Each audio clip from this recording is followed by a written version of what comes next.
Racist cops arrest black woman. Freeze when they learn. She's the Chief Justice. Racist cops arrest black woman.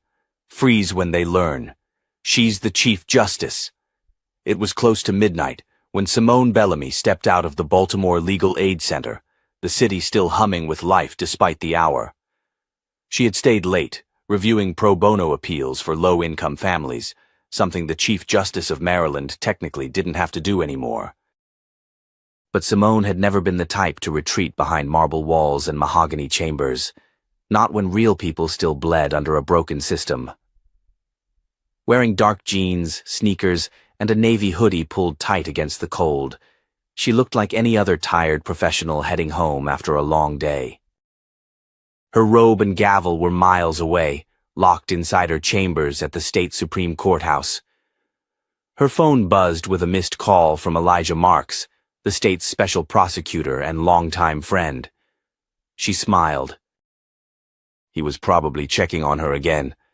Ever since she quietly returned to Baltimore's East Side, Elijah had been wary. "You're too recognizable," he'd warned. "Not when I'm dressed like this," she had said. "Besides, I blend in just fine when I'm not in heels and headlines." But blending in, it turned out, wasn't enough tonight. As she turned the corner onto Linden Avenue, 2 squad cars pulled up with sirens blaring and headlights cutting through the dark. She flinched at the blinding glare. "Hands where we can see them!" a voice barked. Simone squinted into the light. "Excuse me." "Now!" the voice shouted again. "Turn around! Face the wall!" A pair of officers emerged, both white, both armed, both tense. One was tall and broad-shouldered, with a face that barely masked contempt.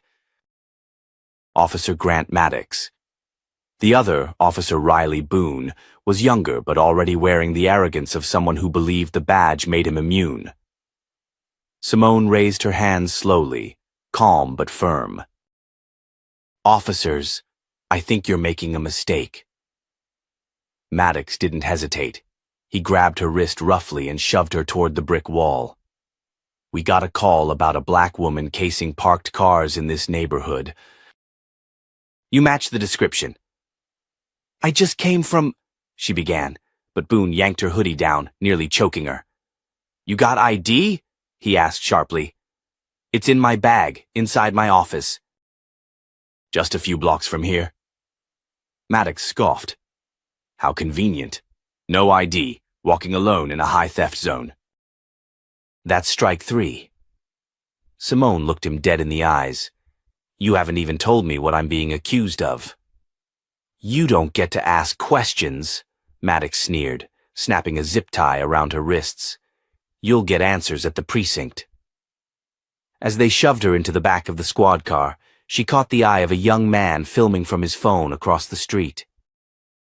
Their gazes locked. He seemed unsure, hesitant.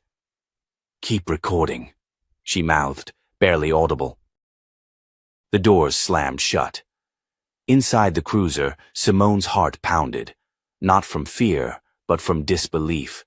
She had ruled on constitutional cases, struck down illegal surveillance programs, reformed juvenile sentencing in the state. And here she was, being treated like a criminal for the crime of walking while black. Boone glanced back through the cage. "She's awfully calm." "Maybe she's high." Maddox laughed. "They get real quiet when they know they're screwed." Simone said nothing. Back at the precinct, they walked her in through the rear entrance, avoiding the main lobby.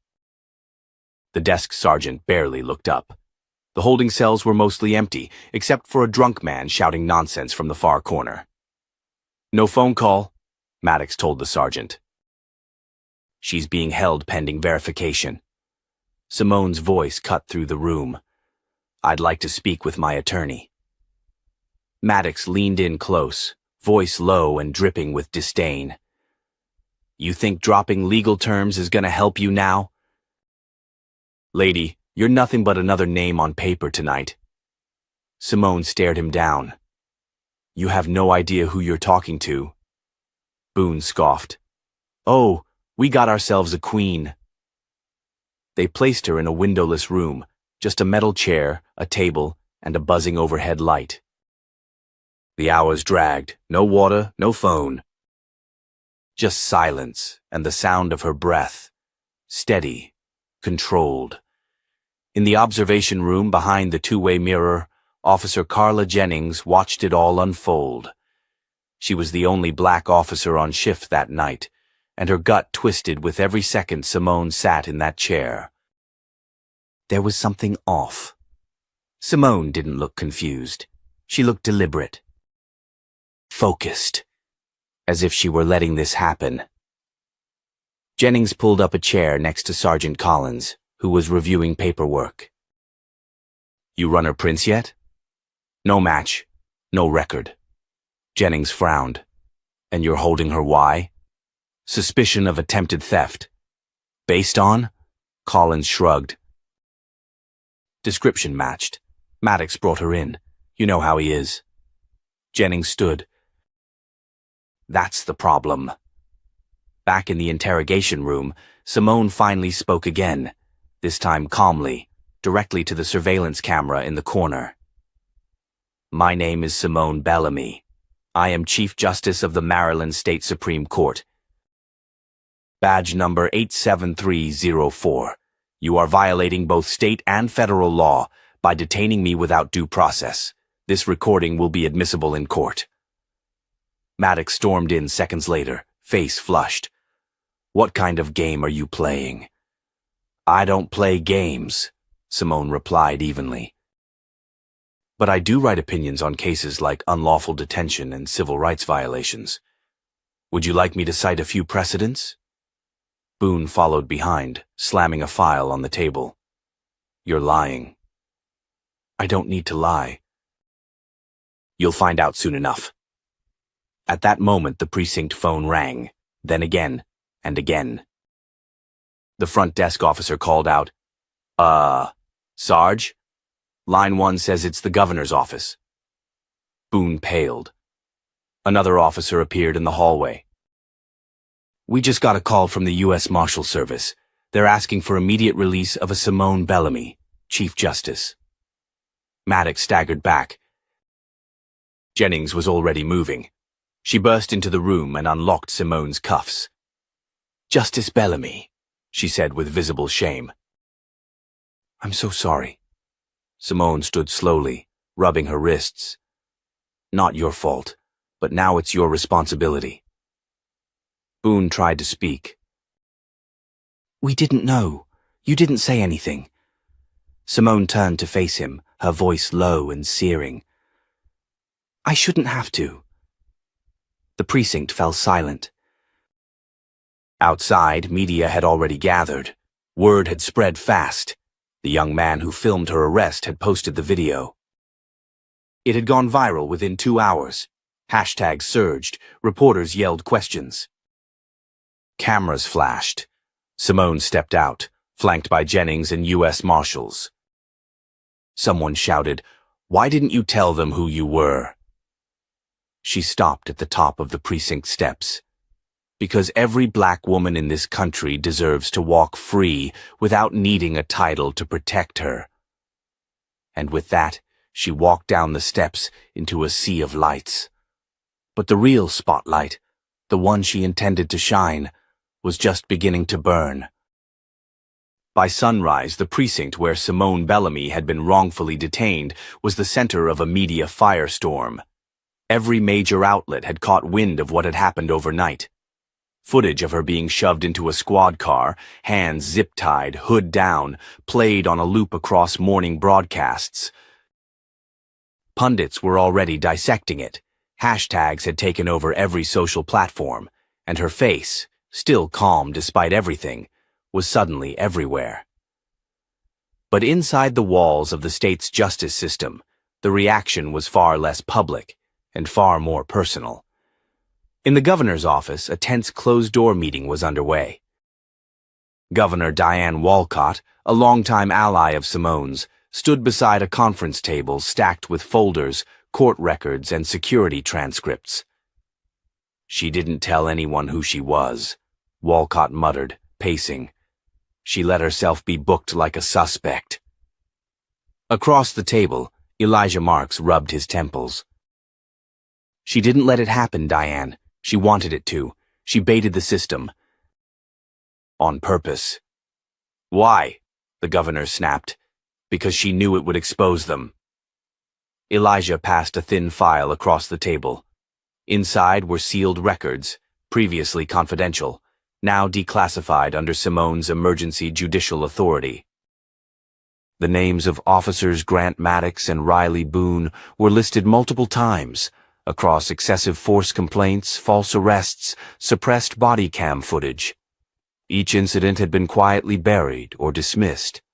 Simone had been tracking them. Quietly, patiently, strategically. She's been building this case, Elijah said, and now she has the country's full attention. Meanwhile, back at the state Supreme Courthouse, Simone stood in her chambers, her navy judicial robe hanging untouched behind the door. She wasn't wearing it today. Instead, she wore a simple gray dress and her natural curls pulled back in a loose bun. A subtle but deliberate message, one of humility and clarity. Agent Natalie Trujillo, a federal civil rights investigator, stood opposite her, arms folded. You knew we were circling those officers, Trujillo said, but you didn't wait. You walked right into it. Simone handed her a folder. Inside was a handwritten statement, a list of names, and an audio transcript from the interrogation room, her own words, invoking her title, her rights, and her accusation. They weren't just abusing the system, Simone said. They were a product of it. And I needed the country to see what that looked like up close. Trujillo hesitated. You're risking your reputation. Simone looked her in the eyes. No. I'm reclaiming the truth. Across town, Officer Carla Jennings was facing her own fire. She had spent the morning being questioned by Internal Affairs, some of them curious, some of them clearly resentful. A black officer speaking out against her colleagues wasn't something the department looked kindly on. You knew who she was before the others did, one investigator challenged. I recognized her from a policy conference last year, Jennings replied. But more than that, I recognized how wrong it felt. Why didn't you intervene sooner? I did, she said, firm. I released her, and I'd do it again. They didn't say it aloud, but she knew she was being watched now. Labeled. Later that afternoon, Simone held a press conference outside the courthouse. The steps were packed. Reporters, activists, even former foster kids she had ruled for in court. When the microphones were set and silence fell over the crowd, Simone didn't begin with legal jargon or condemnation. She began with something else. I was arrested last night for walking home after work. I wasn't dressed like a judge. I wasn't escorted, I wasn't protected, and in those moments I wasn't seen as a person. I was seen as a threat. Murmurs rippled through the crowd. I could have stopped it, she continued. I could have said my name, called a contact, demanded recognition. But that's the problem, isn't it? Why should someone's safety depend on status? She paused, then lifted her hand, revealing the bruises still dark around her wrists. This is the price of silence. Of profiling, of fear disguised as policy, and I'm done letting that slide. The reporters erupted with questions, but she waved them off. This isn't just about me. It's about what happens when justice wears a badge and forgets what it stands for. Behind her, a group of state officials looked increasingly uneasy. One of them, Charles Whitmore, the head of the state police union, stepped back and whispered to an aide, "She's going to tear the whole department down." He wasn't wrong. The next morning, Officers Maddox and Boone were officially suspended, not terminated, not yet. The department claimed it was pending further investigation. But by then, public pressure had swelled into outrage. Petitions, protests, op-eds, even late-night hosts weighed in. "She was the Chief Justice of the state," one segment read. "If that's how they treat her, imagine the rest of us." Simone watched the coverage from her living room, Tyrell, her younger brother, sitting beside her. A former public defender turned legal activist. He had always been the one pushing her to fight from the inside. Now he saw her doing both. "You sure you're ready for what comes next?" he asked. "I've spent a lifetime inside the law," she said. "It's time I reminded who it's supposed to serve." Outside, more protesters had begun to gather near City Hall, not because she called them, but because her silence had done enough. Now her truth was doing the rest. And somewhere in a cramped precinct office, a trembling hand reached for a hidden file drawer. A captain stared at the documents inside, unsure how long he had left before someone came knocking. Simone Bellamy was no longer just a judge. She was the reckoning, and this was just the beginning. The knock came just after midnight. Simone had just finished reviewing a set of transcripts from the Civil Rights Division when the sound pulled her away from the screen. At first, she thought it might be her brother Terrell again, forgetting his keys. But when she opened the door, it wasn't family. It was Agent Natalie Trujillo, standing in the hallway with two federal marshals behind her. "We need to talk," Natalie said, her voice tight. Inside, under the low kitchen light, Trujillo spread out 3 photographs on the table. Each showed different black individuals, men, women, even a teenager, all of them bruised, some bloodied, each image taken inside the same district holding cell, the 12th precinct. Simone picked up the photo of the teenager. A boy, 17. His name was Elijah Cordero. She'd seen his name before, buried in a file that never made it to trial. Disorderly conduct. Case dismissed. "He was arrested for loitering in front of a store he worked at," Natalie explained. "Turns out Officers Maddox and Boone were involved. Again." Simone's jaw tightened. "So this goes back further than we thought." Trujillo nodded. "Years.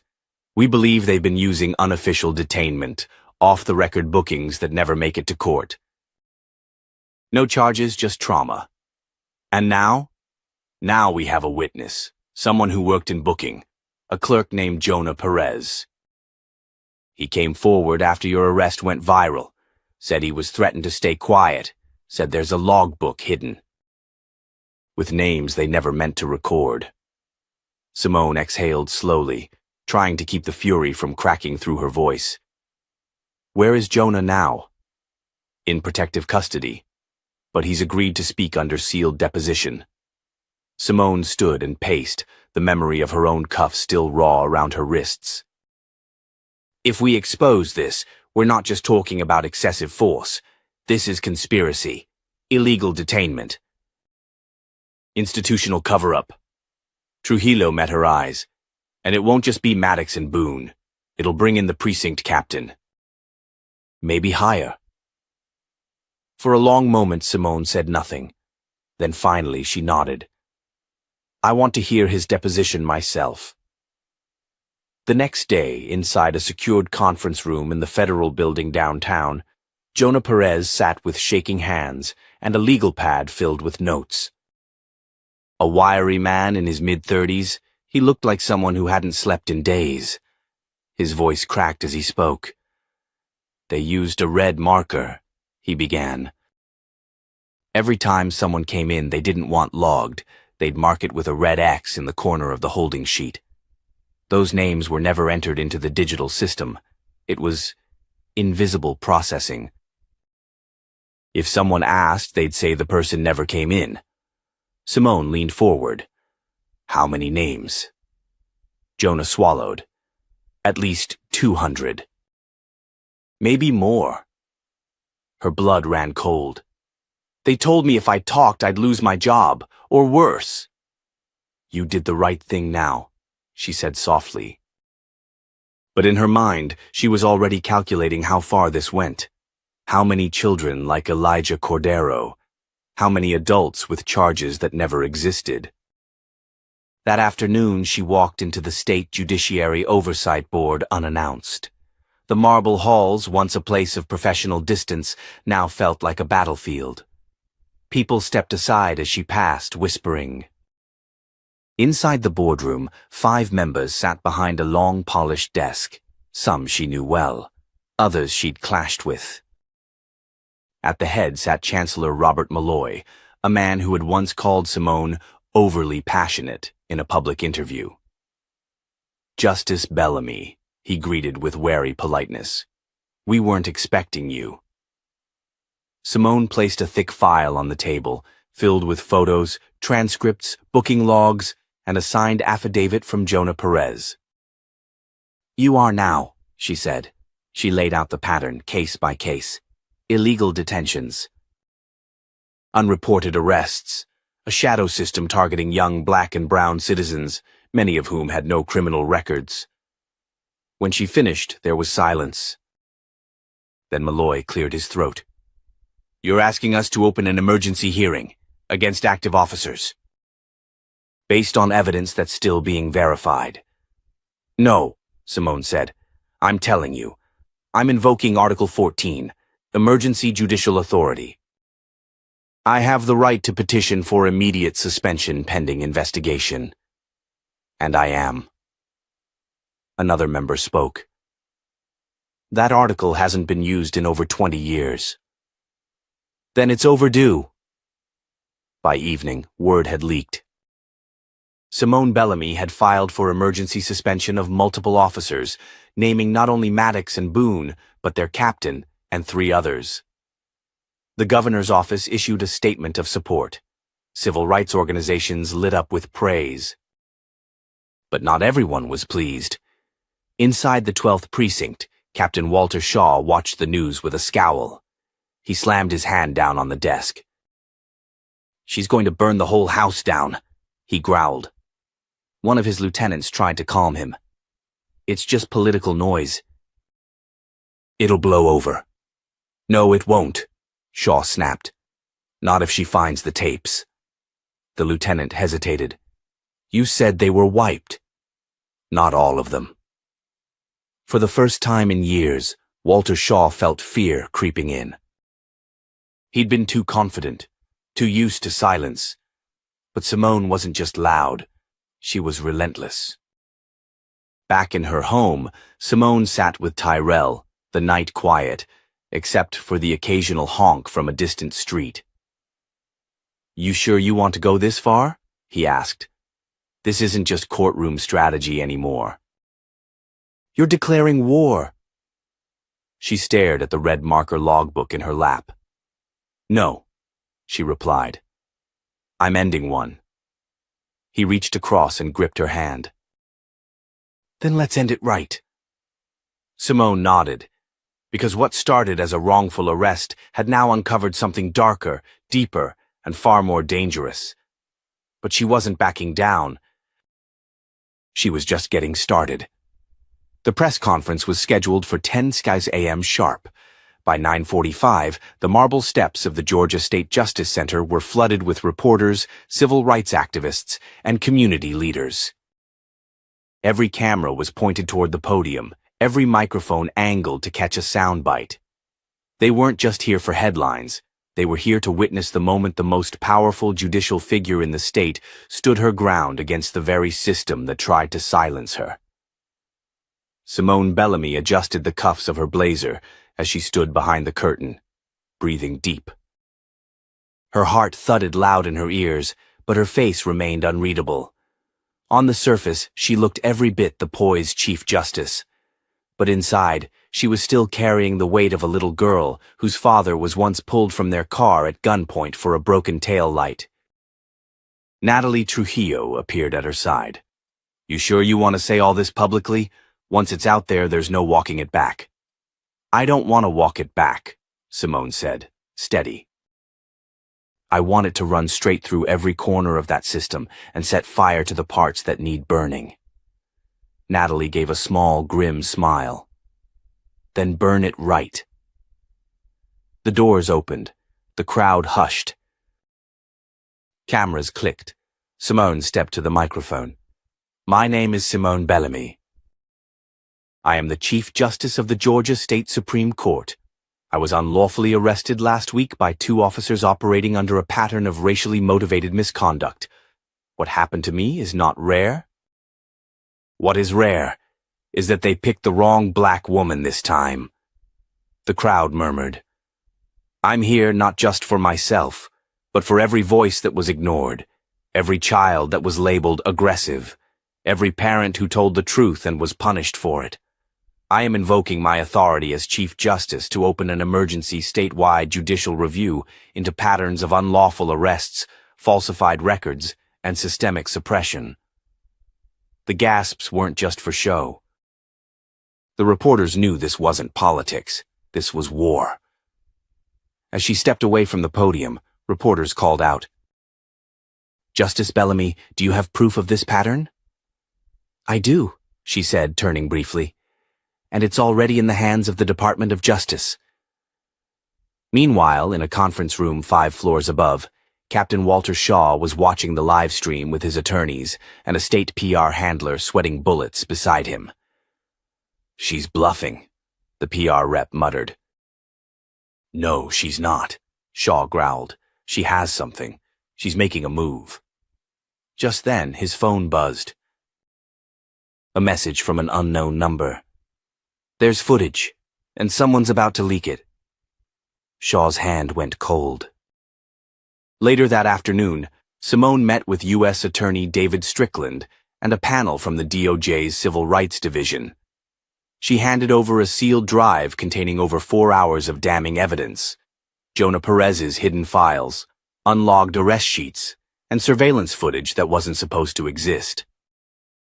One clip stood out.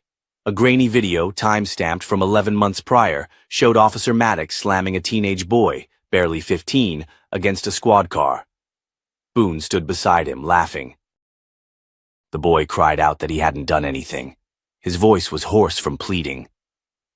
Was this ever reported? Strickland asked. Simone shook her head. The boy was never entered into the system. He was let go 3 hours later without a trace. Strickland leaned back. This isn't just a pattern. It's a coordinated operation. And it's about to blow open, Simone said. Just then, Natalie rushed into the room holding her phone up. We've got a leak. Footage is spreading on social media. Someone released the Maddox dash cam from your arrest. Simone stood watching the video play on screen.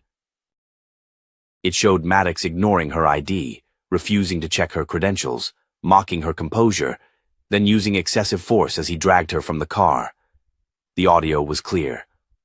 I don't care who you are, lady. You people always think the law doesn't apply to you. Then the kicker, Simone's calm voice rising at the end. And you think your badge will protect you from justice? Let's test that. The video had gone viral.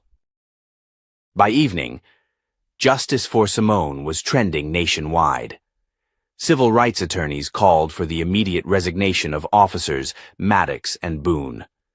The mayor issued a statement of support, and federal lawmakers began tweeting about full investigations into racially biased policing. But not everyone was celebrating. Across town, Officer Maddox sat in his apartment, pale and silent. His phone had over 70 missed calls. Someone had tagged his address. Protesters were gathering outside his building. Boone was pacing nearby, rage in his voice. They weren't supposed to find that tape. Shaw said it was gone. Maddox whispered, We picked the wrong one. And for the first time, the men who'd spent their careers intimidating others felt what it meant to be cornered.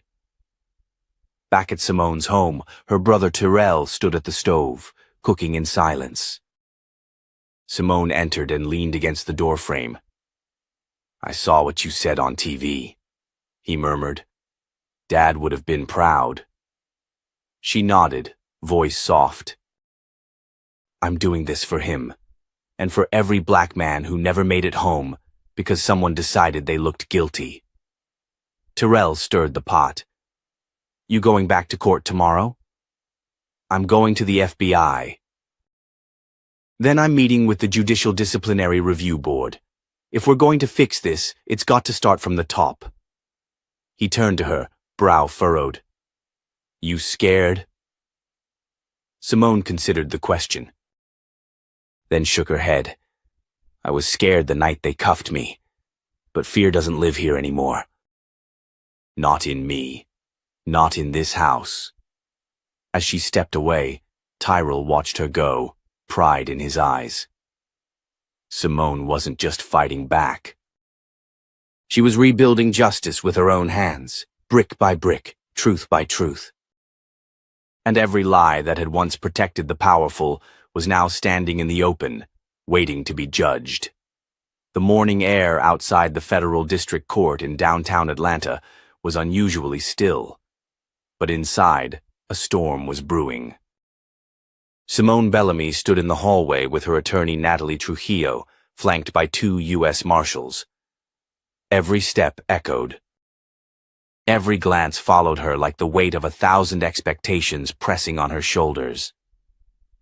Across the city, news vans had lined up since dawn, reporters whispering about subpoenas, grand juries, and secret files that could shake the foundation of the state's justice system. But only a handful of people knew the real truth. Simone wasn't there just to testify. She was there to burn the rot to the ground. The courtroom was closed to the public, an emergency evidentiary hearing ordered by the U.S. Attorney's Office. Inside sat representatives from Internal Affairs, the Georgia Bureau of Investigation, the Department of Justice, and most importantly, a federal judge known for his zero-tolerance approach to institutional cover-ups, Judge Raymond Callahan. The room fell silent as Simone took the witness chair. No black robes, no elevated bench, just a woman with truth on her lips and rage in her bones. Judge Callahan adjusted his glasses. Chief Justice Bellamy, please state for the record the nature of your testimony. Simone's voice was firm. I am here to submit evidence of coordinated corruption, unlawful arrests, falsified records, and racial profiling within the Atlanta Metro Police Department, particularly involving Officers Maddox and Boone, with the complicity of Captain Walter Shaw. Gasps rippled across the courtroom. Callahan gave a slight nod. Proceed. Simone leaned forward, opening the file before her. This isn't just about me. I uncovered a pattern. Dozens of complaints were buried, evidence erased. Victims silenced. I brought files pulled from a hidden directory, one not visible in the official APD database. These files were created by a whistleblower inside the department, Jonah Perez. She paused. Jonah is dead now, car crash, officially. But the night before he died, he gave me this drive.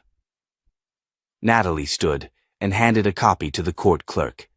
Simone continued. It includes arrest logs that were never filed, video footage, and transcripts showing that these officers regularly targeted black residents, fabricating probable cause, coercing confessions, and in several cases, disappearing complaints altogether. Some of the individuals listed in these files are still missing from the system. Judge Callahan's expression hardened. Missing. Yes, Simone replied. At least 3 teenagers last seen in custody, but no record of their release. One of them is a 16-year-old named Malik Johnson, picked up on a loitering charge. There's body cam footage of his arrest. No footage of his release. Callahan turned to the DOJ counsel. Are you aware of this? The woman nodded solemnly. We are now, Your Honor. Then Natalie stood. We also have sworn statements from 2 former dispatch officers who say they were ordered to delete calls involving certain arrests, and a sealed deposition from a social worker, Lisa Grant, who reported Boone to Internal Affairs last year. Her report vanished. She was demoted 2 weeks later. Callahan glanced at the prosecutor. Issue emergency subpoenas for Captain Shaw, Officers Maddox and Boone, and every IA supervisor linked to those deletions. I want them in my courtroom by tomorrow. Outside, a storm was truly beginning. Back at the APD precinct, the tension was explosive. Shaw paced his office, shouting into the phone. "You told me the files were wiped!" A voice on the other end tried to reason. "We deleted everything from the system. She must have gotten them before the purge." Then how the hell did she know about Malik Johnson? That name was scrubbed. "She's got help inside, Walt." Someone knew where to look. Shaw slammed the phone down. His hands trembled. Boone sat across from him, pale. "They just called. We're being pulled off active duty," Boone muttered. Shaw narrowed his eyes. "They're not going to find a damn thing, not if we get ahead of it." Boone leaned forward. "You mean—" Shaw's voice dropped. "We fix what we can still control, that drive, that woman. She can't testify again." Boone hesitated.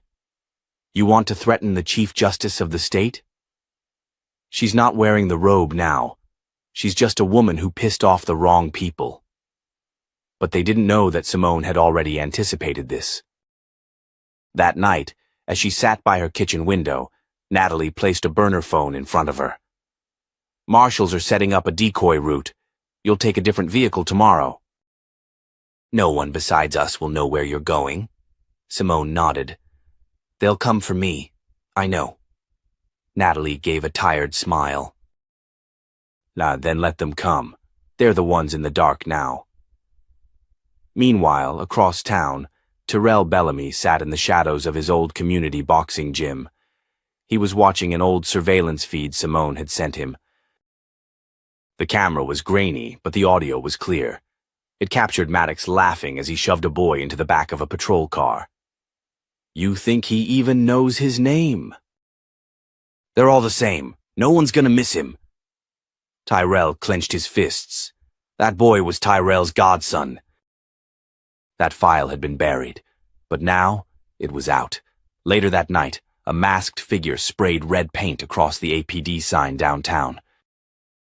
Just 2 words. "We remember."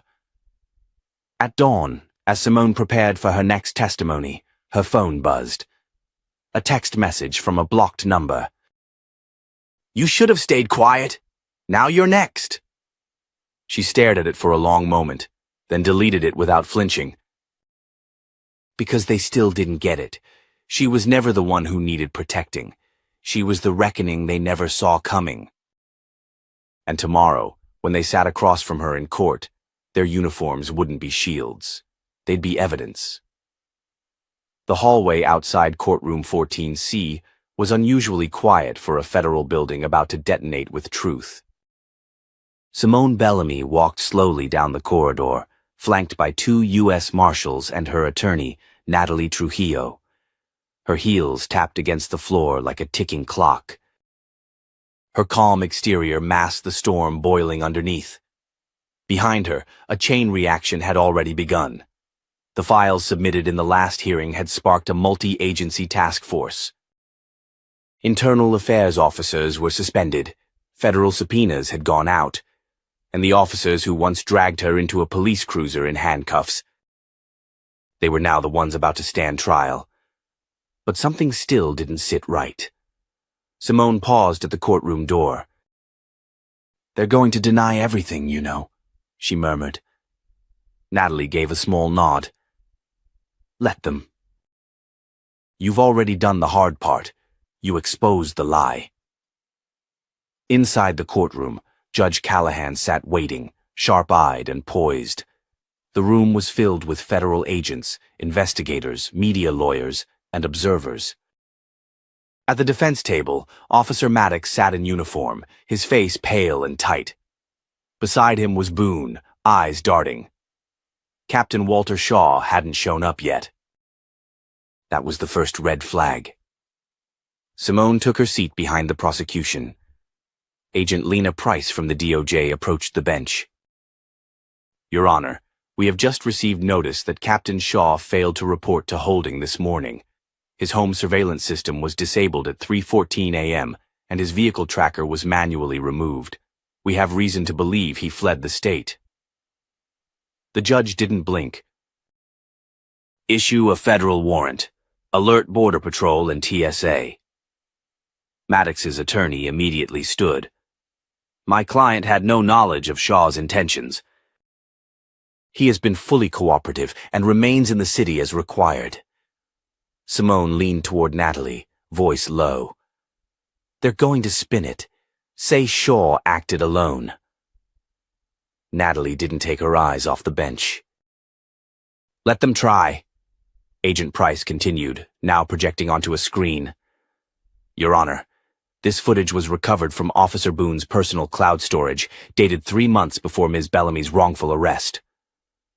The screen flickered to life. A grainy video, time-stamped 2:03 a.m. In it, Boone and Maddox stand beside a patrol car. A young black teen sits handcuffed in the back seat. He's not going to say nothing, Maddox mutters. Boone chuckles. Don't need him to. Got the report written already. You know Shaw's clearing it. You sure? We already stacked him with priors.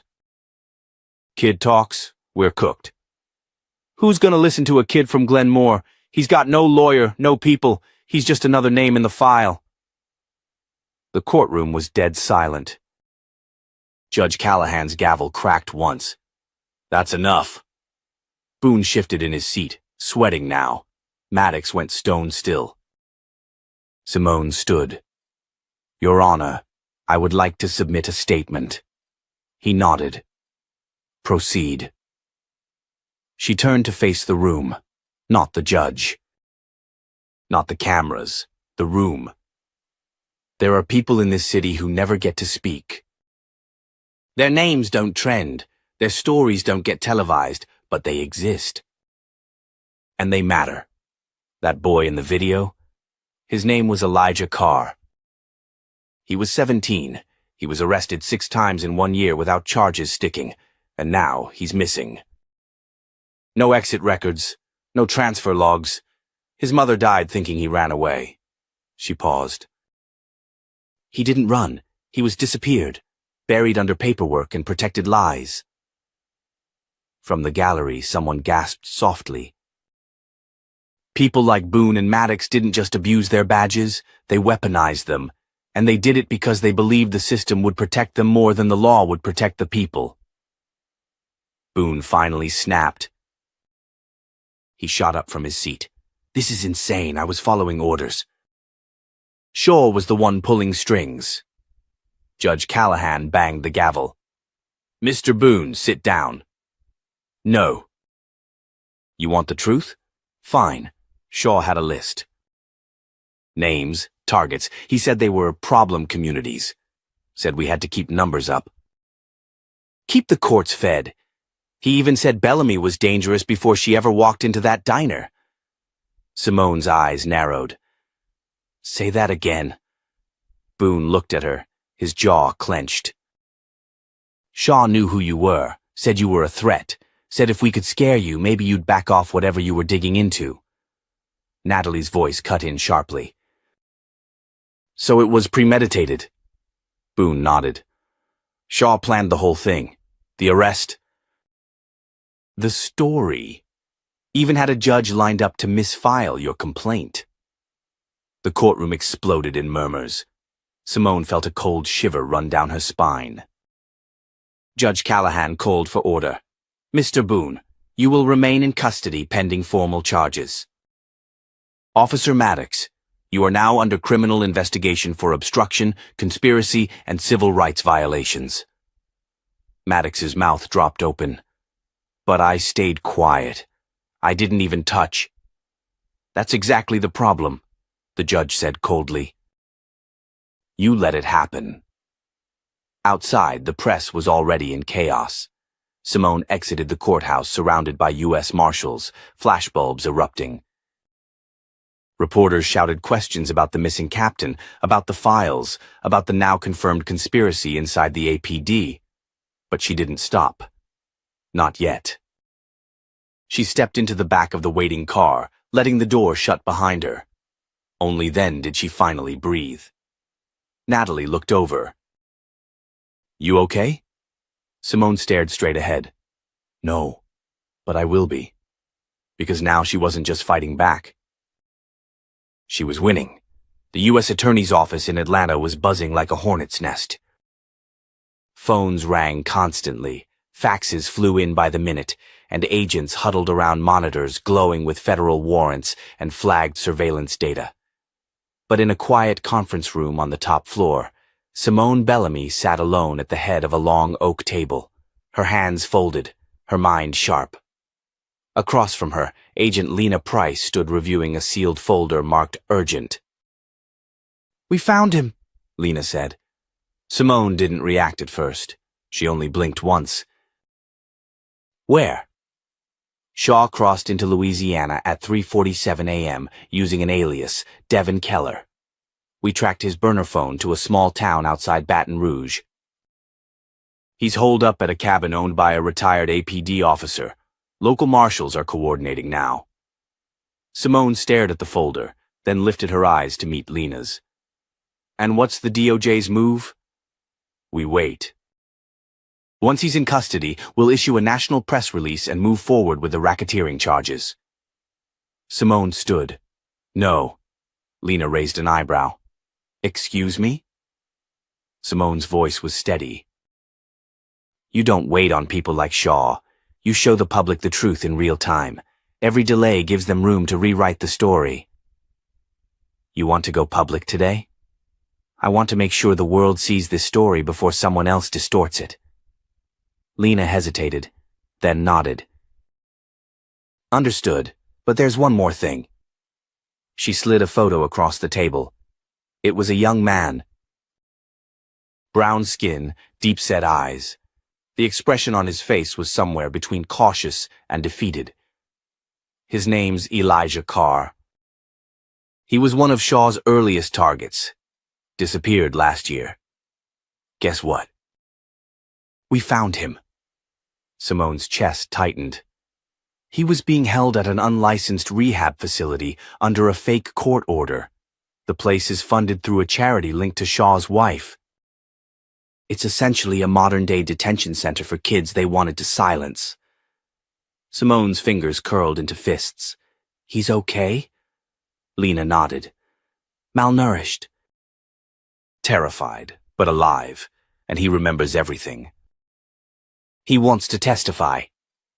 That was the crack in the dam, the beginning of the flood. By 3 p.m., Simone stood before a packed press conference in front of the federal courthouse. She didn't wear her robe. She didn't need it. The crowd knew who she was now. 2 weeks ago, I was arrested for being a black woman in the wrong diner at the wrong time, she began. But I wasn't alone. For years, this city has allowed predators with badges to decide who deserves justice and who doesn't. That ends now. She paused, letting the weight of her words settle. Captain Walter Shaw orchestrated a system of targeted harassment, fraudulent arrests, and forced disappearances. He exploited the silence of bureaucracy and the protection of politics. But thanks to brave witnesses and relentless investigators, the silence has broken. Reporters fired off questions. Cameras flashed. But Simone wasn't finished. To those who were ignored, silenced, or lost, this is your moment. You weren't crazy. You weren't forgotten. We heard you, and we're not done. As she stepped down, Elijah Carr was led gently onto the stage by his aunt. He looked out at the sea of microphones with the shaky courage of someone stepping into the light after years in the dark. I remember the sound of the locks, he said softly. The way they told me no one would believe me. But someone did. The clip aired nationwide. Within hours, more survivors began calling in. Mothers who had been told their sons were runaways. Kids who had been institutionalized for speaking out. Lawyers who had long suspected foul play but feared retaliation. That evening, back in Simone's townhouse, Natalie handed her a glass of wine and a small velvet box. "You got something in the mail?" she said. Simone opened the box. Inside was a silver lapel pin, the official insignia of the Georgia Supreme Court. A note was tucked beneath it. "For your courage in defending the law when it no longer defended you. Welcome home. The bench." Simone exhaled slowly, emotions welling. Natalie smiled. "You ready to put the robe back on?" Simone looked down at the pin, then out the window toward the city glowing under a blood-orange sky. "Not yet," she said. "Why not?" "Because this time, I'm not just here to judge. I'm here to rebuild." And in that moment, it was clear. This wasn't just about justice anymore. It was about transforming the very system that allowed the injustice to fester. A war had begun. But now, Simone wasn't standing alone. The federal courtroom in downtown Atlanta was filled to capacity. No cameras were allowed inside, but every bench was packed with victims, journalists, law students, and concerned citizens. What had begun as a wrongful arrest of a black woman in a diner had snowballed into one of the most consequential civil rights trials of the decade. Simone Bellamy stood tall, dressed not in her judicial robes, but in a fitted navy suit. Her poise was unshakable.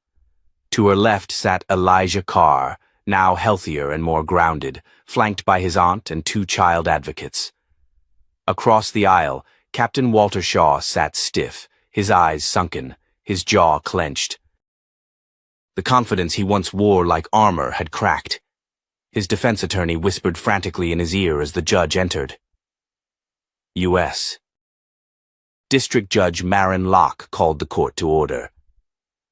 "This is the final hearing regarding United States v. Walter Shaw and affiliated officers of the Atlanta Police Department. Today we will hear closing arguments and deliver sentencing on multiple counts of civil rights violations, abuse of authority, kidnapping, and obstruction of justice." The assistant U.S. attorney presented his closing arguments with methodical clarity. This was not a lapse in judgment. This was not a mistake. This was a criminal enterprise carried out under the guise of law enforcement. The accused used their badges as weapons to control, to silence, and to disappear vulnerable lives. The system failed, but the people did not. Then it was Simone's turn. She stood, walked to the center of the courtroom, and took a moment to look into the eyes of every person in the room. "I was not just arrested," she began. "I was dehumanized. I was treated like someone without a name, without rights, without worth. And I am not alone." She turned toward Shaw. "You built a system that preyed on fear, but you underestimated memory. You underestimated the will of survivors. You underestimated the strength of people who refused to be erased." Her voice wavered for only a second. "But most of all, you underestimated me." There was silence. Judge Locke nodded. "Thank you, Ms. Bellamy. Please return to your seat." Before sentencing was handed down, Shaw unexpectedly rose from his chair. "Your Honor, I would like to speak." Gasps rippled through the courtroom. Simone didn't flinch. Judge Locke nodded. "Proceed." Shaw's voice was hoarse. "I didn't start it. I wasn't the first. I inherited a system that was already broken. I just learned how to use it." He looked at Simone for the first time without hatred, without smugness, only defeat. "But I see now. You were never powerless. I was." Judge Locke responded swiftly. "Acknowledgement does not absolve consequence. Mr. Shaw, this court sentences you to 40 years in federal prison without the possibility of parole." Murmurs surged. A few people clapped but were immediately hushed. As Shaw was led away in cuffs, he paused, just for a second, to look back, not at Simone, but at Elijah. The boy didn't look away. Outside, a sea of reporters gathered as Simone stepped up to a podium surrounded by microphones. "This isn't the end," she said. "This is the beginning of a greater reckoning. We have uncovered a systemic failure, but we are not here just to punish. We are here to rebuild. We will review every case handled by the officers involved. We will restore names that were stolen and rights that were denied." A reporter shouted, "Judge Bellamy, are you returning to the bench?" Simone smiled faintly. "Not just yet. Right now, I'm returning to the people, because justice doesn't begin in a courtroom. It begins in community." That night, back at home, Natalie and Simone sat on the back porch, the city lights flickering in the distance. A soft breeze rustled the trees overhead. "Do you regret it?" Natalie asked quietly. "No," Simone replied. "If anything, I regret not acting sooner." Elijah sat nearby, writing in a notebook. He looked up. "Can I read something to you?" Simone nodded. He cleared his throat. "I used to think silence kept me safe. Now I know silence is what they count on, so I'll keep speaking. Because every time I speak, I get a little closer to who I really am." Natalie wiped her eyes. Simone leaned over and placed a hand gently on Elijah's shoulder. "You're already exactly who you're meant to be." As the screen door creaked open behind them, Simone's phone buzzed. An email subject line popped up. "National Task Force Proposal, Civil Rights Accountability." It was from the DOJ. She looked at it for a beat, then hit reply. "Yes, I'm in." And so, the woman who had been stripped of her dignity in a back booth of a southern diner was now helping lead a movement that would touch every corner of the country. She had not just survived the system, she had changed it. If this story moved you, share it. Let others hear what happens when truth speaks louder than fear. And don't forget to subscribe, because the next voice we amplify might be the one the world is still trying to silence. Stay with us. The fight for justice continues.